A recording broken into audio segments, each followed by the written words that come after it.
Pour la dernière émission de la saison, on vous invite à voir un spectacle au profit des jeunes. On se prépare pour le Festival de la Galette et Caroline Dionne nous propose des activités parce que l'été, c'est pas terminé. Bienvenue sur ma terrasse.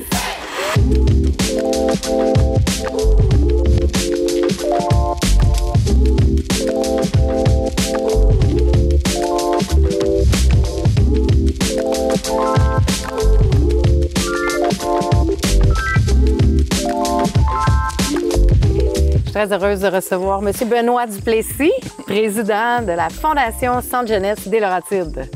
J'ai dit ça comme faux? Tu as dit ça comme faux. Je te remercie beaucoup, sauf qu'il y a une petite bémol. Oui. Je suis le président du conseil d'administration. Ah, bien. Mais c'est pas grave. Bonjour, ouais. bonjour. Bonjour. Et, bien, on vous reçoit aujourd'hui parce que je connais le Centre Jeunesse, mais je ne connais pas exactement la mission, votre clientèle, tout ça. Fait que je ne sais pas si vous pouvez nous expliquer un peu qui vous êtes. Alors, essentiellement, au Québec, il existe 15 fondations qui s'occupent des jeunes qui ont des services de la protection de la jeunesse ou qui ont reçu des services de la protection de la jeunesse. Parce que anciennement, les jeunes qui étaient sous la protection de la jeunesse, ça commençait de 0 à 18 ans. Puis après ça, à leur 18e anniversaire, on leur remettait leurs effets personnels, puis on disait « bye », ils quittaient. Maintenant, ça a changé un peu. Maintenant, ça va jusqu'à l'âge de 25 ans. Il y a des programmes qui se sont ajoutés. Donc, ces jeunes-là ont besoin de services. Le gouvernement leur en offre, mais il n'offre pas toujours tous les services et tous les accompagnants. Fait que nous autres, on vient aider, on vient complémenter les services du gouvernement et on vient aider les jeunes dans chacune des régions du Québec. Alors, ce qui arrive, c'est qu'il y a 15 fondations à travers le Québec. Chacune est associée à un CIS. Et dans les Laurentides, celle qui est associée dans les Laurentides, que ce soit les Basses Laurentides et les Hautes Laurentides, c'est la Fondation Centre Jeunesse des Laurentides. Donc, si je ne me trompe pas, le siège social est à Saint-Jérôme? Le siège social est à Saint-Jérôme. Mais vous desservez vraiment tous les Laurentides au complet. Exact. Et est-ce que ça fait longtemps que cette fondation-là existe? Ça va faire depuis ça fait à peu près 13 ans, approximativement. Okay. Il y a d'autres fondations qui existent depuis 30 ans, mais dans les Laurentides, ça a été créé il y a 13 ans approximativement. Et êtes-vous là depuis 13 ans? Presque. Presque. J'ai été le premier externe. C'était tous des employés du Centre Jeunesse qui avaient créé cette fondation-là. Puis moi, j'ai été le premier externe à m'impliquer en tant que bénévole. Et là, c'est un CA bénévole, là, comme beaucoup d'organisations. Est-ce que, comment vous faites pour vous subventionner? C'est par subvention, j'imagine, mais vous avez aussi des activités? Parce que là, on va en parler de une. Là, il y en a une qui s'en vient, mais vous faites des activités tout au long de l'année? OK, on n'est pas subventionné. Nous autres, on ne reçoit aucune subvention. Voyez-vous, c'est dit. Nulle part. OK. Exactement. Donc, la seule façon qu'on peut avoir de l'argent et aider nos jeunes, c'est avec des dons. C'est le don du public, des dons corporatifs. C'est la seule façon qu'on obtient des fonds. Puis après ça, on les donne aux jeunes. Donc, les gens peuvent donner un don tout bonnement comme ça? Tout bonnement, oui. Sur le site Web? Sur le site Web, oui. OK. Et là, il y a quelque chose qui s'en vient avant Noël, le 12 septembre. Le 12 septembre, jeudi le 12 septembre, on a l'unique événement qu'on fait dans les Laurentides. On fait juste un événement par année, puis il a lieu le 12 septembre. C'est au Théâtre Gilles Vigneault. Puis on reçoit le groupe Quartz. Oui. Alors, si vous voulez venir, vous allez sur le site du Théâtre Gilles Vigneault. Vous allez voir, les événements sont là. On arrive à grands pas, donc il est affiché là. Quartz, 12 septembre. Et puis, ce qui est le fun, bien, non seulement vous avez un beau spectacle, mais vous faites un don aussi. Fait que votre billet, qui coûte 75 vous allez recevoir sur place, si vous le demandez, un reçu d'impôt de 40 comme don. Donc, ça fait une belle soirée, une belle activité. Mais ce qu'on aimerait encore plus, c'est les entreprises. Oui. Les entreprises, là, ils font 3 pierres d'un coup. Ils peuvent inviter leurs employés. C'est une belle façon de remercier leurs employés, de dire « Hey, vous avez travaillé, on sort ce soir, on passe une belle soirée ensemble. » La compagnie montre qu'elle a une belle mission sociale, puis ils font un don en même temps. Fait que c'est win-win-win pour tout le monde. Toutes les entreprises qui viennent à notre soirée, j'ai toujours des commentaires positifs. Ils ont passé une belle soirée. Ils sont heureux d'avoir remercié leurs employés. C'est vraiment quelque chose d'exceptionnel. Parce qu'il y a le spectacle, mais il y a une formule VIP aussi avec un cocktail. Exactement. Oui. Donc là, je vous dirais que les places commencent à être limitées. On se dépêche, Il en reste 8 places sur 150 pour cocktail VIP. C'est quand même un événement assez populaire, mais il reste des places encore. Il faudrait juste nous écrire sur notre adresse courriel. Allez sur le site, puis vous allez avoir toutes les informations. Mais en effet, oui. Puis pour les gens qui ne connaissent pas Quartz, parce que moi, je les connais, mais qu'est-ce qu'ils ont de particulier, ce groupe? Je vais vous avouer que je ne les connais pas moi, non plus. Moi, je vais vous les faire connaître. OK, parfait, parce que tout le monde qui m'en parle... Oui. Ils n'ont que des éloges, mais moi, je ne les connais pas. Quartz, puis même, si je ne me trompe pas, ils font leur spectacle qui a été mis en scène par Serge Postigo, qui font à Montréal. Je ne sais pas si c'est présentement, là, je ne connais pas les dates, mais de toute façon, ce n'est pas ces dates-là qu'on veut, c'est le 12 septembre qu'on veut aller les voir. Mais ils chantent surtout a cappella. Exact. C'est un groupe de quatre gars. Je pense qu'ils ont un instrument, ben c'est techno, là, mais tu sais, ils ont juste un boom-boom, puis le reste, c'est vraiment eux qui font le bruit et les chants avec leur bouche. Ouais. C'est dynamique, puis j'ai même vu que c'est humoristique un peu entre les chansons. J'ai entendu dire ça, puis j'ai entendu dire que ça plaît à toute la catégorie d'âge, là. Oui. Et d'ailleurs, cette soirée-là, les gens ne le savent pas, là, mais dans les services de la protection de la jeunesse, vous savez, il y a plus de 55 000 signalements par année au Québec. Okay? Il y en a beaucoup dans les Laurentides. Ce qui arrive, c'est que, bon, il y a beaucoup de signalements qui sont retenus, d'autres pas. Juste dans Montréal, la ville, il y a 5 000 jeunes. Dans les Laurentides, il y en a plus que 5 000 qui sont sous la protection de la jeunesse. Alors, on demande idéalement qu'ils restent dans leur famille. Si ça ne fonctionne pas, on va chercher des familles d'accueil. Puis après ça, si ça ne fonctionne pas dans les familles d'accueil, on les envoie dans des campus. Et cette soirée-là, on a beaucoup d'enfants qui sont dans des familles d'accueil ou des enfants qui sortent du campus, et c'est leur soirée annuelle de spectacle. Fait qu'il va y avoir plein de jeunes là qui sortent rarement de leur environnement, puis on fait ça aussi pour eux. Toute la soirée est pour eux, d'ailleurs. Et je pense aussi qu'avec les sous recueillis par votre fondation, là, il y a des camps de jour, puis tout ça. Oui. Il y a des services là, autres que... Bien aussi, vous les aidez à partir dans la vie, là, à continuer. Mais vous offrez quand même pas mal de services. Là. Oui, on a 8 programmes. On a 8 programmes essentiellement. Donc, les fonds qui sont recueillis, en passant, on a très peu de frais d'administration comparativement à d'autres. On veut que la majeure partie des fonds aille aux enfants.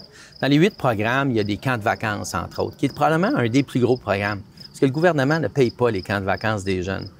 Il y a les camps de vacances, il y a des rêves. Des fois, il y a des situations particulières dans les familles, des situations d'urgence. Le père quitte avec tous les meubles, la famille ne sait plus quoi faire, il se retourne vers nous, on les aide, on les nourrit pendant quelques temps. On a un programme d'ange gardien où est-ce qu'on aide des jeunes à progresser après qu'ils deviennent adultes. Donc, ils font une carrière, que ce soit en ébénisterie, on en a un. Là, on va avoir 2 jeunes qui viennent à notre spectacle. C'est 2 jeunes qui ont été suivis. Non seulement notre aide financière, mais nos bénévoles les ont aidés. On a 2 gradués universitaires. Je suis très, très fier de ça. Mais autant ceux qui ont gradué de leur diplôme technique, là. Mais c'est fantastique de voir ces jeunes-là. On leur donne un coup de main. On ne peut pas toutes les aider, mais oui. Alors, il y a plein de choses comme ça.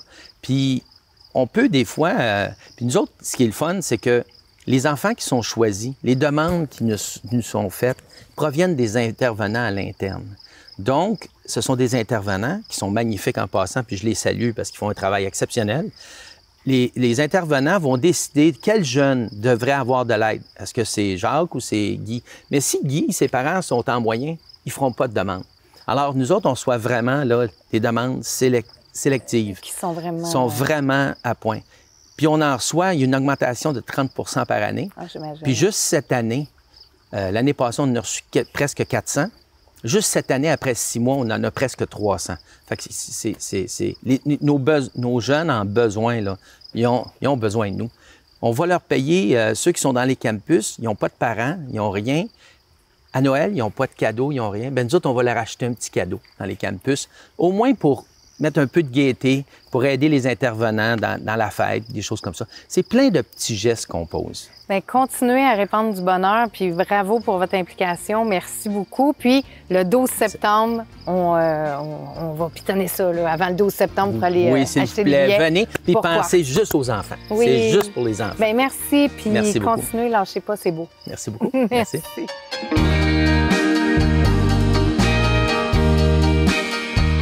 C'est la dernière fois cette saison que je t'ai dit bonjour, Caroline! Mais bonjour! Allô! Bien là, écoute, je pense qu'il va falloir moi, continuer ça cet hiver. Là, on s'appellera. Moi, j'adore tes chroniques. Pas de problème. Écoute, ça me fait plaisir de Chroniques d'hiver, mais là, collaborer. c'est des chroniques d'été là, Ouais. encore là, que Ouais, tu nous fais ouais, parce ouais, que l'été n'est pas terminé. comme Exactement, tu dis. l'été n'est pas terminé. Mais c'est ça que j'essaie de passer comme message. Parce que des fois, rendu à la fête du travail ou... Oh là, faut Avec la c'est un rentrée. petit peu... Ouais, c'est ça. C'est comme une petite déprime, là. C'est comme moi, ça me fait ça un peu. Tu sais, pas comme l'été. Oui, mais il y a encore des belles activités estivales par les différentes municipalités dans les Basses-Laurentides. J'en ai choisi quelques-unes parce que il y en a vraiment beaucoup, là. Mais quelques-unes qui ont attiré mon attention. Tout d'abord, le 7 septembre, c'est Folk de nature à Saint-Colomban. Alors ça, c'est un concert à l'extérieur, gratuit. Et donc, il y a aussi possibilité de déguster des alcools du Québec, des petites grignotines du Québec aussi. Donc, c'est accessible à partir de 18h30. C'est à l'amphithéâtre du Parc du Triolet. C'est derrière l'école du Triolet à Saint-Colomban. Puis on sait, Saint-Colomban, c'est beau. Moi, des fois, je dis à mon mari, je veux déménager là parce qu'il y a plein d'arbres. C'est vraiment magnifique. Et donc, c'est dans ce décor-là qu'on va pouvoir voir les spectacles de Kim Richardson et de Jason Lang. C'est à 19h30 que ça débute le spectacle, OK, donc à l'amphithéâtre. on a des beaux noms, là. Oui, oui. C'est un bon spectacle. Puis Jason Lang, lui, il a sorti un album récemment où il a repris les chansons folk de sa mère, Penny Lang, qui était très connue dans l'univers folk. Donc, je sais pas si c'est ça qu'il va jouer, mais d'après moi, vu que ça s'appelle Folk de nature, il va jouer son album, les chansons de son album plus récent. Et donc, voilà, il faut simplement amener de l'argent comptant pour pouvoir déguster les alcools et les petites grignotines. Quand c'est gratuit, on aime ça. OK, oui! Autre chose qui est gratuit, c'est les Mardis en folie à Saint-Eustache. Toi qui habites à Saint-Eustache, connaissais-tu ça, les Mardis en folie? Non, ça m'épate. Eh ben, Puis je toi, reste à c'est côté, tout. en plus, Ouais. de la grosse église. Non, je sais pas tout. Je suis ma mère, mais je sais pas tout. Ben, c'est ça. Mais tu m'informes bien. Oui, écoute, ça me fait plaisir. C'est ça mon rôle. Dans le fond, c'est promenade en groupe, en planche à pagaie, kayak. Tu amènes ton embarcation et on se regroupe les mardis et ça se passe de 18h à 20h sur la rivière des Mille-Îles à Saint-Eustache. Donc, c'est accessible vraiment à tous les niveaux, que vous soyez débutant, intermédiaire, avancé. Il faut pas avoir d'embarcation à moteur. Donc, c'est tout ce qui est à jus de bras. Comment on appelle ça? Du jus de bras. Et donc, voilà. Il y a une thématique aussi à chaque semaine. Par exemple, ça peut être une thématique, tout le monde porte un chapeau, par exemple. Ah, c'est Ou bien on le fun. s'habille en bleu. Tu sais, pour la Saint-Jean, ils s'habillaient en bleu, par exemple. Donc, ça fait des... Tu sais, plutôt que d'y aller tout seul, pourquoi pas se joindre à un groupe c'est et beau, pédalons, alors. pas pédalons, mais pagaillons. Pagaillons tous ensemble. C'est beau, puis Ouais. c'est beau en arrière de l'église, puis même, moi, j'aime ça, des thèmes, là, des petites thématiques. Même moi aussi, j'aime j'adore ça. J'aime vraiment Ça fait beaucoup ça. groupe. Ben, bravo, Ouais. c'est une belle initiative. Oui, puis ça se termine. Est-ce que je l'ai dit? Non, je l'ai pas dit. Ça se termine le 24 septembre. Et On a c'est le temps gratuit. encore, puis il fait beau C'est pas- en mais c'est septembre. ça, exactement. Puis c'est pas trop chaud. Tu sais, il fait 30, là, pagailler, t'es comme... tu sais, mais là, ça va la être bien. petite baignade est moins le C'est- fun, par exemple. C'est bien beau en arrière de l'église. Oui, mais se pas de baigner, petite baignade. peut-être pas. Peut-être pas. Ça va être possible aussi pour ceux qui le désirent d'essayer des vendanges, d'être vendangeur d'un jour. Donc, c'est du 14 septembre au 13 octobre, les samedis et dimanches. Ça se passe au vignoble de la Rivière-du-Chêne aussi, à Saint-Eustache. Et donc, il y a des frais. C'est seulement 18,50 plus taxes, mais en fait, c'est sûr que vous travaillez un petit peu. Oui, mais Oui. il paraît que c'est magnifique. C'est vraiment magnifique. Moi, j'ai vraiment le goût de l'essayer. Je connaissais pas. Donc, ça comprend, dans le fond, une formation. Vous allez récolter les raisins de 7h30 à 14h30. Ensuite, il y a un pique-nique. Le lunch est fourni. Une visite guidée. Ensuite, on fait une dégustation des vins. On reçoit une bouteille surprise en cadeau et aussi un verre souvenir à l'effigie du vignoble à la fin. Tout ça pour 18,50 plus taxes. Donc, je pense que ça peut être une belle activité pour découvrir l'envers du décor. Et en même temps, ben, c'est magnifique. Hein, un vignoble, les vignes et tout, c'est vraiment magnifique. Oui, ça doit être quand même une job de ramasser des raisins, là. Oui, probablement qu'il y a beaucoup de, je sais pas, mais probablement beaucoup de je me penche, je me relève, je me penche. Oui. T'es souvent un petit bonhomme, je sais pas, là, tu sais, j'imagine qu'il y en a de différentes. Dans la vigne, ça peut être assez haut. T'en récoltes un peu partout, j'imagine. Je sais pas. J'ai jamais. On va aller voir ça. Vraiment pas le choix. Mais ça va être, oui, ça va être un petit exercice, mais qui va être bien récompensé par la suite. Ensuite, autre chose aussi, c'est Mirabelle fête l'érable du Québec. OK. C'est la 10e édition de cet événement-là. Le 21-22 septembre, c'est au Parc régional du Bois de Belle-Rivière. J'adore cet endroit-là. Oui. C'est un parc magnifique. Et donc, sur place, vous allez pouvoir rencontrer des exposants qui sont des acériculteurs de la région. Vous pouvez aussi vous procurer un panier pique-nique au coût de 40 $. Et là-dedans, il y a tout ce qu'on déguste à la cabane à sucre. Par exemple, soupe aux pois, jambon, omelette, petites pétates. Dans le panier? Dans le panier pique-nique à 40 $. Wow. Et il y a aussi, évidemment, les oreilles de Christ, fèves au lard, saucisses, que ton gars déjà, j'ai faim, mousse à l'érable en dessert, beignes à l'érable, tire d'érable. Et là, on cherche aussi la personne qui fait le meilleur dessert à l'érable de la ville de Mirabelle.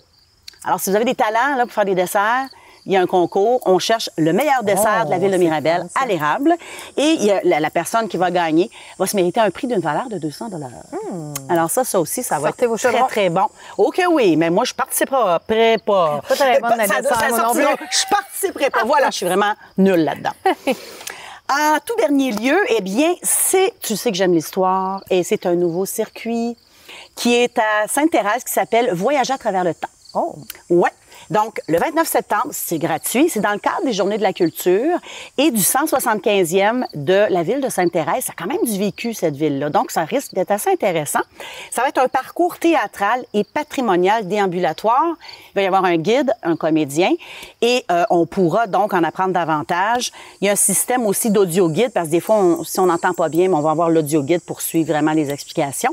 C'est 1 heure, la visite. Il faut s'inscrire, mais c'est gratuit. Voilà, c'est tout, il n'y a plus de temps. C'est bon, tu ne coûtes pas cher. Moi, je coûte pas cher, moi. J'aime ça, moi. Je suis cheap. Hey, merci beaucoup, Caroline. Merci pour la saison. C'était vraiment une belle saison. Je suis contente. Oui. J'ai appris plein d'affaires, là. Puis je te dis, à chaque fois que je me mets de la crème solaire, je pense à toi. C'est vrai, ça a marqué les esprits. Ça m'a marqué, moi aussi, d'en parler. J'ai fait, mon Dieu, je me suis moi-même conscientisée en le faisant. Merci beaucoup. Oui, ça me fait plaisir. Merci à toi. Bonne rentrée. Toi aussi.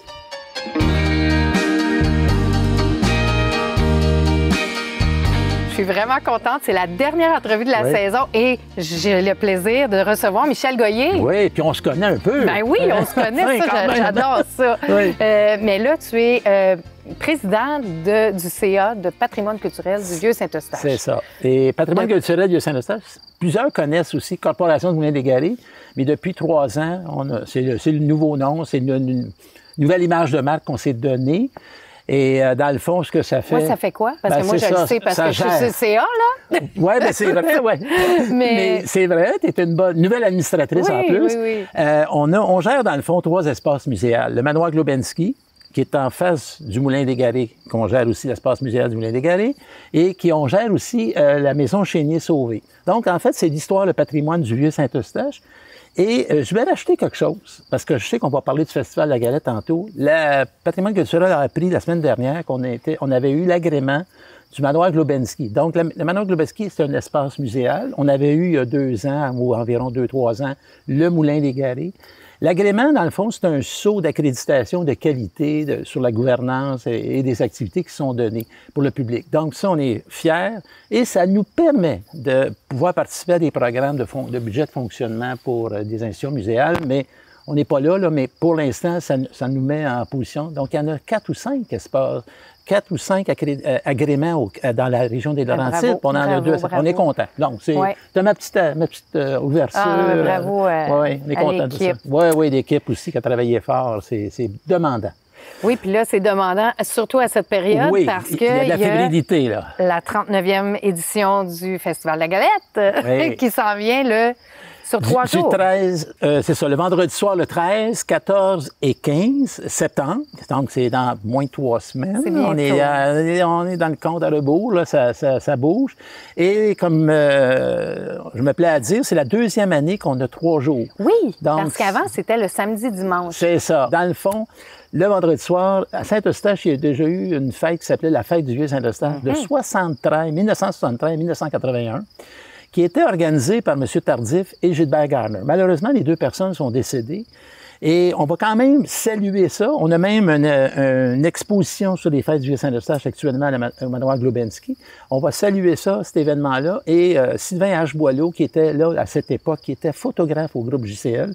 Et si même moment ne me fait pas défaut, il était même photographe du journal La Concorde, pour les gens de la région de Montagne qui connaissaient ça. Donc, Sylvain va venir compter un peu comment ça s'est organisé et comment ça s'est passé pendant les 8-9 années qu'ils sont faites. Parce que la première année, ils ont eu au-dessus de 16 000 personnes. Ils ne s'attendaient pas à ça, par la semaine qu'ils avaient organisée. Oui, Donc, parce que ça durait quand même sur une semaine. grosse semaine, dans le vieux complètement. Puis là, bien, ce qui est particulier, dans cette même période-là, la Corporation du Moulin des Garrets s'est créée en 1976. Donc, entre 73 et 81, pendant qu'eux faisaient le Festival du Vieux-Saint-Eustache, il s'est créé une Corporation du Moulin des Garrets qui voyait à la protection et à la gestion du moulin. Parce que le moulin, il fonctionne depuis 1962. 1762, Oui, c'est ça, donc 260 quelques années. Oui, plus vieux moulin fonctionnait par la force de l'eau. Oui, c'est ça. Donc, ça, comment je te dirais, donc, le moulin, dans le fond, les gens ont dit, on va perpétuer ça. Et en 1985, ça a été la première année du Festival de la Galette.